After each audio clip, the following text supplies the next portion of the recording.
बिल्कुल, तो सबसे पहले ओपनिंग ट्रेड्स हमारे मेहमानों से ले लेते हैं। रत्नेश, आपसे पूछना चाहूंगी ओपनिंग ट्रेडिंग कॉल्स कौन से होंगे?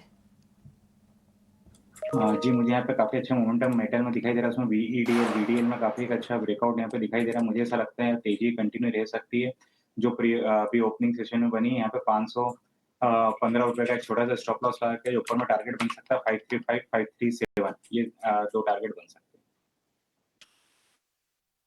तो कुछ ट्रेडिंग आइडियाज रत्नेश से आते हुए कुणाल, आपसे पूछूंगी आपके ट्रेडिंग कॉल्स कौन से सेक्टर्स के होंगे?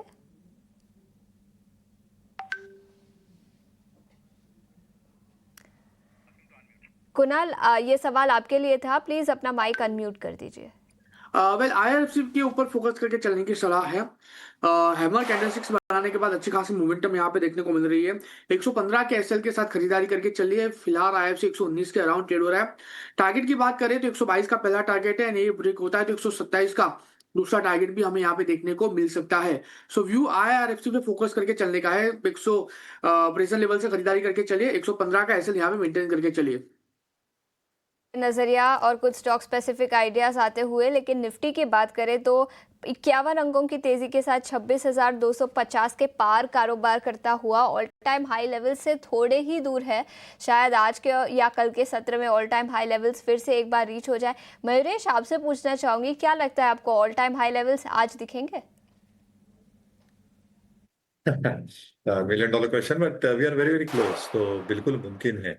और मुझे लगता है आई थिंक जो लार्ज कैप्स की मूव अभी आई है, मिड कैप्स है प्रोबेबली लैंग्वेज्ड का। काफी इन्वेस्टर्स कंप्लेन कर रहे हैं कि even if markets are at an all time high, हमारे पोर्टफोलियो में कुछ नहीं हुआ है।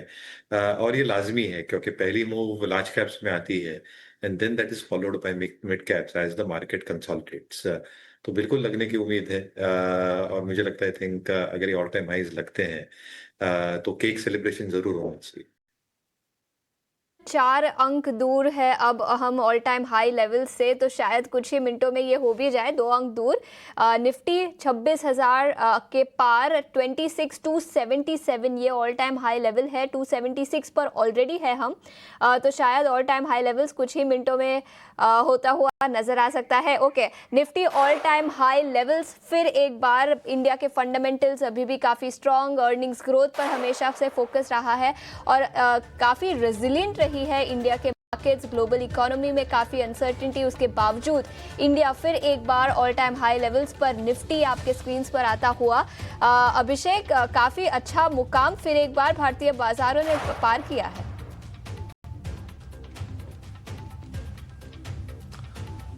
आशीषा, निश्चित तौर पर नया ऑल टाइम लग गया है और 2 साल 1 दिन के बाद 26 सितंबर 2024 को 26,277 का हाई बना था और उसके बाद काफी लंबा इंतजार हमने किया। बीच में देखिए कई सारी चीजें आई बाजार के लिए।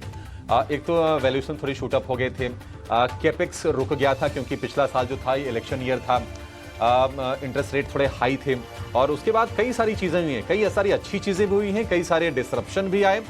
हमने देखा कि इंटरेस्ट रेट घटे, लेकिन अमेरिका में टैरिफ को लेकर जो चैलेंजेस पैदा हुए उसने बाजार का मोमेंटम ब्रेक करने का काम किया। लेकिन अच्छा है, सब कुछ अब ठीक दिखाई दे रहा है और अच्छी चीजें हैं कि बाजार में ना पार्टिसिपेशन सारे सेक्टर का दिख रहा है। हालांकि अगर हम डेटा निकालने आप जाएंगे तो आपको अभी भी दिखेगा कि NSE 500 के करीब 350 स्टॉक्स ऐसे हैं जहां पर आपको गिरावट दिखेगी 52 वीक हाई से 10 से लेकर 50% के आसपास की। लेकिन ऑल टाइम हाई बनने के पीछे के ट्रिगर ये हैं। एक तो देखिए जियोपॉलिटिकल सिचुएशन थोड़ी सी कंट्रोल में नजर आ रही है। टैरिफ को लेकर हो सकता है कि जल्द ही अच्छी बातें आपको सुनने को मिलें। दोनों देशों की तरफ से ये संकेत मिल रहे हैं कि अग्रीमेंट बन जाएगा। कुछ शर्तें भारत ने मान ली भी है। देखिए आपने देखा कि रिलायंस ने अपना जो रशिया से परचेज है ऑयल का उसको स्टॉल कर दिया जामनगर की रिफाइनरी के लिए। ये एक अच्छी चीज हुई है। रूस और यूक्रेन के बीच में युद्ध विराम की कोशिश भी अमेरिका कर रहा है, ये एक बढ़िया चीज है। ब्रेंट क्रूड एक रेंज में है, $63 के आसपास के प्राइसेस हैं। अर्निंग जो आई सेकंड क्वार्टर की निश्चित तौर पर काफी ज्यादा ये मजबूत आई, बाजारों को सपोर्ट करने का काम किया और जितनी उम्मीदें थी उससे बेहतर आई और ये माना जा रहा है क्योंकि बाजार थोड़ा फ्यूचर में देखता है। तो सेकंड हाफ अच्छा माना जा रहा है इस फाइनेंशियल ईयर का कि अर्निंग रिकवरी और देखने को मिलेगी कंपनीज के। एक ट्रिगर निश्चित तौर पर ये बन गया। एफआईज अब तक आ नहीं रहे थे, लेकिन कल हमने एफआई से आंकड़ा देखा है आप एयरटेल की ब्लॉक डील को उसमें मेंशन कर सकते हैं कि वो भी एक वजह थी, लेकिन फिर भी इंटेंट थोड़ा सा दिख रहा है फाइज की तरफ से। कल इंडेक्स ऑप्शंस में आप देखेंगे कि 2 लाख करोड़ रुपए के आसपास की बाइंग आई है, तो मल्टीपल फैक्टर है और बाजार के पास पूरा का पूरा फ्यूल था। जो बड़े शेयर हैं, जो बाजार के जो दिग्गज हैं, जो वेटेज कमांड करते हैं, हाल फिलहाल हमने देखा कि उनमें अच्छी बाइंग आ रही है। HDFC bank, Reliance, ICC bank, L&T, ये तमाम शेयर अच्छी स्ट्रेंथ के साथ कारोबार कर रहे हैं और इसके चलते हम देख रहे हैं कि कुल मिला जुला के 287 ट्रेडिंग सेशंस के बाद निफ्टी ने लगा दिया है फिर से नया all time high. Nifty bank भी है नए ऑल टाइम हाई पर। तो आज दोनों के दोनों इंडेक्स ने नया ऑल टाइम हाई एक साथ लगाया है और बाजार में कैटलिस्ट ढेर सारे हैं शीशा यहां से आगे भी चलने के लिए। अभी ठीक है, तो 27 सितंबर 2024 के बाद आज फिर से एक बार बाजारों ने ऑल टाइम हाई लेवल सिर्फ 5 स्टॉक पर नजर डालेंगे। निफ्टी 50 के टॉप गेनर्स जिसमें सबसे ज्यादा तेजी इस पीरियड में दिखी है। आयशर मोटर्स 40% से ज्यादा रिटर्न्स इस पीरियड में दिखे हैं। Bharat electronics, Bajaj finance, Bharti Airtel, SBI, ये कुछ स्टॉक्स हैं जिन्होंने निफ्टी को सपोर्ट किया है फिर एक बार ऑल टाइम हाई लेवल्स पार करने में। आयशर मोटर्स आपके स्क्रीन पर, इसके अलावा Bharat electronics, Bajaj finance, Bharti Airtel और एसबीआई, तो ये कुछ स्टॉक्स जहां पर सबसे ज्यादा तेजी पिछले कुछ दिनों में दिखी है। इसके अलावा ब्रॉडर मार्केट्स की बात करें तो यहां पर भी काफी एक्शन है। BSE, Paytm, Muthoot finance, Indian bank, L&T finance, ये सभी स्टॉक्स में सबसे ज्यादा एक्शन पिछले कुछ दिनों में दिखा है। तो कई सारे स्टॉक्स जिसके चलते निफ्टी फिर एक बार रिकॉर्ड ऊंचाई पर कारोबार करता हुआ। रत्नेश, आपसे पूछना चाहूंगी, ठीक है गौरव, आपसे आपके पास आना चाहूंगी। सबसे पहले गुड मॉर्निंग, आपके ओपनिंग कॉल्स क्या रहेंगे और Nifty all time high levels के बाद अब निफ्टी पर आपका कौन सा टारगेट होगा? Yes, good morning Ashisha. ये आज का दिन काफी खास बन जाएगा। It will go into history now. और मैं सभी निवेशकों को, व्यूअर्स को, आपकी टीम को नए उच्चतम स्तर के निफ्टी ने जो लगाया उसकी बधाई देना चाहूंगा। 11-11.5% की ग्रोथ ईयर टू डेट अभी निफ्टी ट्रेड कर रहा है। Not at all a bad year so far. ये क्वार्टर काफी अच्छा रहा, impressive, and we are expecting कि यहाँ से आने वाला 2 क्वार्टर्स बाजार के लिए और ज्यादा अच्छे रहेंगे। बैंकिंग एंड फाइनेंस पैक अपना रोल प्ले करता रहेगा, ऑटो के अंदर मोमेंटम बरकरार रहेगा।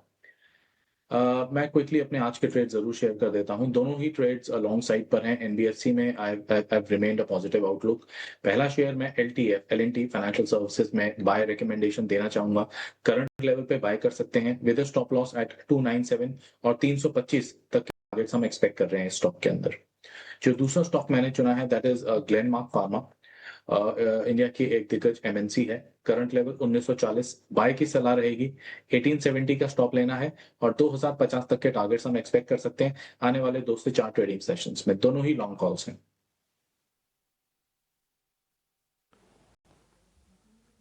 ठीक है, ये दोनों के दोनों तेजी वाले शेयर हो गए। ग्लेनमार्क को लेकर व्यू है, एल&टी फाइनेंस में भी खरीदारी करने की सलाह है। 26,295 का हाई बना दिया है निफ्टी ने और हम देख रहे हैं कि 26,280 के आसपास निफ्टी आपको दिखाई देगा। निफ्टी बैंक की तेजी और बढ़ गई, 59,750 के आसपास है निफ्टी बैंक, तो अच्छी तेजी। एक राय रत्नेश जी आपसे भी लेना चाहेंगे इंडेक्स को लेकर, क्या बाजार में बने रहें, तेजी अभी और होगी? ये सवाल मयूरेश जी आप जरा इसका जवाब दीजिए।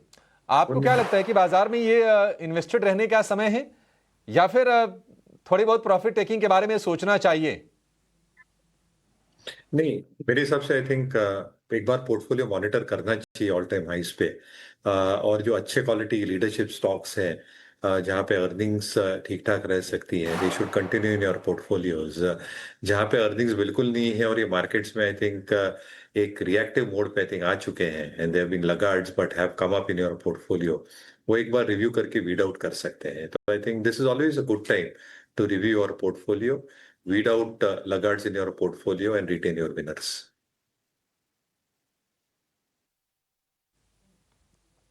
ठीक है, ये राय हो गई। आज आप देखिए कि ऑटो में अच्छी बाइंग हो रही है।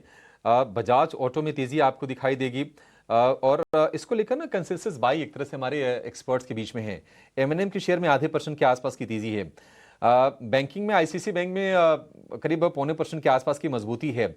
आईसीसी बैंक हम देख रहे हैं कि जो फ्रंटलाइन की जो बैंक है उसमें सबसे ज्यादा वीक रहा है ये शेयर। क्या आईसीसी बैंक की वीकनेस का जो दौर है क्या वो खत्म हो गया है? 2 दिन की तेजी से कुणाल जी क्या संकेत मिल रहे हैं आपको? आईसीसी बैंक को यहां से फ्रेश लॉन्ग करना है? वेल, आईसीआईसीआई बैंक की बात करें 1386 के राउंड ये स्टॉक ट्रेड कर रहा है और जो व्यू है फिलहाल आईसीआईसीआई बैंक को लेकर पॉजिटिव साइड का ये डेफिनेटली यहाँ से लॉन्ग करके चलने की सलाह है। 1386 के राउंड चल रहा है, 1350 का हम यहाँ पे एक ऐसे मेंटेन करके चलेंगे। टारगेट की बात करते हैं तो 1415 का पहला टारगेट है, वो जैसे ब्रेक होता है 1460 का दूसरा टारगेट भी हमें यहाँ पे देखने को मिल सकता है। सो डेफिनेटली प्रेजेंट लेवल से आईसीआईसीआई बैंक में पोजीशन ऐड करके चलने की सलाह है।